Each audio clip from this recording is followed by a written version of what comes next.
This is full on Ben Shapiro brain. This is all some type of plot to raise energy prices as a way to push the Green New Deal. Of course, he makes this up and then he talks about how stupid of an idea it is. I know there are people out there who have sort of been looking at this and they think maybe it's on purpose, right? Maybe it's conspiratorial. Maybe basically Joe Biden is deliberately driving up energy prices so as to get everybody to embrace the sort of Green New Deal idea. If so, he's a moron, because the fact is that when energy prices are high, people have far less tolerance for this sort of gambling around and pretending that green energy is going to be the solution. Environmentalism is the privilege of rich countries and rich people. People who are poor don't care about it. People who are struggling to get by, they do not care about carbon emissions. They care about making sure they can get to work and get food on their family's table. That is what they care about. So if that's the plan, to purposefully drive up the price of energy in order to encourage people to go green, it is likely to backfire on the Democrats in pretty dramatic fashion. Instead, it seems more like to me, because Hanlon's razor I tend to attribute to stupidity rather than malice, although in this case it's stupidity combined with malice. When it comes to the Democratic Party, it seems much more like they are taking advantage of the price spike in order to push the Green New Deal kind of stuff, because their preferred solution is always the solution to any given problem. You saw this with Build Back Better, right? Inflation was happening, and so Joe Biden was like, Build Back Better is going to solve inflation. You're like, wait, no, like clearly not. But when you have a hammer, everything looks like a nail. And for these idiots, the hammer here is radical green environmentalism. And it doesn't matter if they are bashing away at a screw. They're going to pretend that that screw is a nail. Or it's just going to screw the American people. Oh, he went a long way to get to me. Screw the American people. Do we have Brandon? Should we bring Brandon Sutton in? I don't know if he saw that clip from Shapiro, so let's hold off for a second. But this is sort of quintessential Shapiro. One, I'm going to create a completely mythical strategy by Joe Biden, and then I'm going to talk about how stupid that is. And then say, but it probably is not the case anyways. But they're taking advantage of this moment where we see the increased cost in energy. And even though Biden has been trying to push for a version, an anemic one from my perspective, but a version of the Green New Deal prior to this, he's saying they're still pushing it prior to this, but it's for the exact same problem, which is we want to not be reliant on fossil fuels. This is another reason why we don't want to be reliant on it. It's because it involves us in all sorts of, or has the potential of involving us in all sorts of foreign policy problems and wars and over resources. And the only way, which everyone on the right is talking about, of us obtaining any type of energy independence is to literally use sustainable energy. You know, I'm surprised that Ben Shapiro is saying this, because it was just last week, literally 7 days ago, March 3rd, he was out there calling Joe Biden a coward for not sanctioning Russian oil. And I mean, I didn't know at the time that Ben Shapiro was such an environmentalist trying to, push forward this Green New Deal that Joe Biden's apparently trying to do. But apparently Ben Shapiro is now flip-flopped on the issue, of course, I guess, after Joe Biden has decided, or Congress in general has decided to do such a thing. Interesting. But he's the conservative smart guy, right? He's the guy they put forward when they need a smart, intelligent thinker. He's the what is it? The new kid philosopher or whatever it is. But all right, Brandon Sutton has just joined us. Brandon Sutton, the host of the Discourse podcast. Brandon, great to see you. Great to see you too as well, Sam. I don't know if you saw that clip. I don't think you did, of Ben Shapiro basically opining on the ridiculousness of a made up theory that apparently Biden is pursuing, or strategy that Biden's pursuing. But this notion of the right is overcompensating incredibly, it seems to me, for the evidence that we need to get off of fossil fuels. That this latest conflict, I think, highlights. In addition to, of course, the fact that we have global warming. Well, I think that, and I will say I did catch the very last bit of what Ben Shapiro was saying. I could hear his voice as I was getting my headphones ready, so knew I was in for a treat. Um, you know, I think we've had a myriad of reasons why we should get off of fossil fuels, generally speaking, not even just specifically foreign originating fossil fuels. Um, you know, not the least of which being that many of the fossil fuel reserves are in the hands of like tyrants abroad and tyrants abroad that we have to support in order to get access to that oil. But, I think that the newest sort of the newest gas rising craze under Joe Biden has given the right ammunition to, construct a Joe Biden that more closely mirrors the Obama that they used to enjoy throwing tomatoes at back when he was president, both of whom have no sort of like real vested personal or ideological interest in moving away from fossil fuels. But, Joe Biden's a little bit more boring. So it's helpful to construct these like imaginary Joe Biden stands in. We might not get to see him become the Kenyan Muslim that Obama turned out to be, but, we'll get close.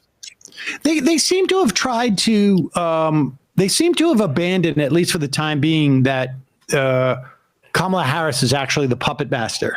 Have you noticed that? Wasn't that what they tried to do at the beginning? She was running things, and they seem to have sort of abandoned that for the bumbling Joe Biden. I think is been more effective for them. That was too fantastical a notion because she was barely really being, platformed by the administration herself. So like the theory of shadow Kamala, maybe it's too real for them. Maybe it's too close to the truth. But, I think that focusing on Joe Biden, focusing on, the bumbling, forgetful Joe Biden that we all know, and I guess love is a strong word, is going to be their step moving forward. But I don't think it has much teeth, regardless of whether I like Joe Biden. It seems as though people generally think that even in the absence of low gas prices or stable Europe, that he still represents a return to the normal, just tone wise.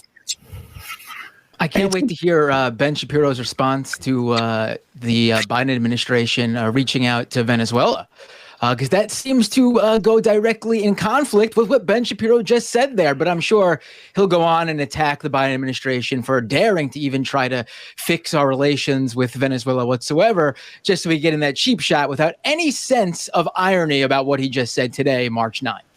Yeah, that's actually a good point. I mean, the Venezuela thing is also sort of fascinating. Oil is king. I mean, that's basically it. I mean, I'm glad that it seems that the project to, determine who the leader of Venezuela is over for us on some level. But I'm sure that project's not over. But this chapter of it is over. But it is amazing how much oil simply dictates everything that we do because of that. And I will say also, just getting back to the Harris point, the funny thing is that Harris is now being deployed more so, it seems to me, in a more high profile way than at any other time during the administration. I mean, they sent her to Poland to work out this, the discrepancy in how it was going to go down with these MiG jets or not go down with these MiG jets. They were, fairly public about it. I mean, it seems to me the irony is that she's been sort of platformed more over the past month than she had been up until this point in the administration. Well, I feel like the administration, puts her in charge of things that they don't want to take full responsibility for. Because the last thing I remember her being fully responsible for was like the border, the border crisis, as some people would describe it. And, that was a big sort of point of contention for them as well. And then it kind of just like went away when nothing at the border. The Biden administration didn't really do much at the border. And so, now that she's, being revised for this sort of trip abroad to Poland, I think she's going to Romania as well. So this sort of general trip abroad. I wonder if, Shadow Kamala is coming back, obviously, or if this is just another sign that they don't have much faith in, the I don't know what you'd call it, the outcome of her diplomatic visit. Or I wonder if it isn't also an awareness that that it is not a fait accompli that Joe Biden's going to run for re-election, and that they need to, that sending her to Europe during a crisis is going to, provide for her some bona fides. It might be helpful. Setting her up to fail then. I mean, this is they send her to deal with things that it's not like an easy layup, like PR fix. Like she's not going to walk away from that visit. And something's going to have happened due to her visit, or that they can say was due to her visit, that changes the course of how things are going on over there. But I think that we're starting to see, I mean, I certainly saw today, there are, and I don't necessarily hold any faith in this. I mean, who knows? But the levers that must be pulled to send back to U.S. for U.S. domestic consumption, and it's not really the voters' consumption at this point. It is really sort of the foreign policy establishment consumption. Is that you're seeing at the end of a lot of these dispatches. Leaders were impressed with the depth of knowledge that the vice president had, or something like that, which I took as, this is a big part of the agenda, trying to convince, the foreign policy establishment so that you don't get some piece in the Washington Post during the run up to the 22 election, if Harris is the candidate, from some longtime U.S. diplomat saying she's got a real problem here or something like that. I don't know. That's the sense I get, that there's a lot of stuff going on in that regard. But I don't know. That I may be wrong. I would also say, just also in the most cynical way possible, putting Kamala Harris in charge of something is a good way to not really dispel, but to cloak any real criticism coming at home as in the veil of people don't like what Kamala Harris does because they're racist or misogynist or a combination of both. And so, we can tout out all the old narratives against the leftists, against the people who are anti-war, generally speaking, who are criticizing her trip and criticizing the supply of, weapons to Ukraine under this, the consistent excuse of, they're just not excited to see a black woman, girl boss like Kamala Harris succeed.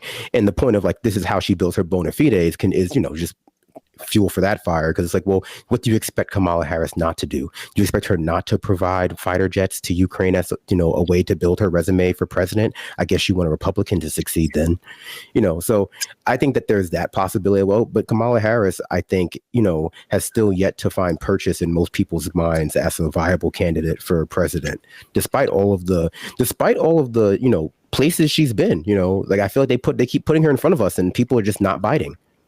I mean, that is my sense as well too, but we're ways off, I guess, and then I think the calculation has to be. I mean, I don't know. I mean, this is a little bit premature to have this conversation, but if Joe Biden doesn't run, who's going to run?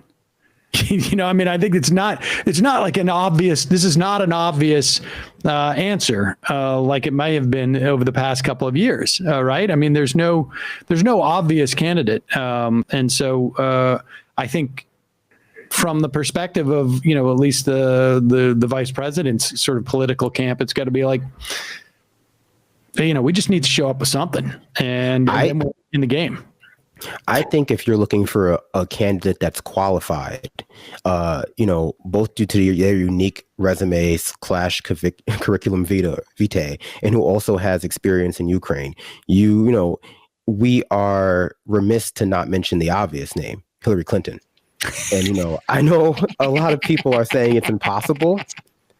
A lot of people will say it's impossible, but nothing's impossible. Weirder things have happened. No, nothing. No, weirder things have not happened. No. I think we get Hillary versus Trump 3.0. I don't know how many times this happened at this point. Feels like forever. And, we just keep reliving the past 6-8 years for eternity.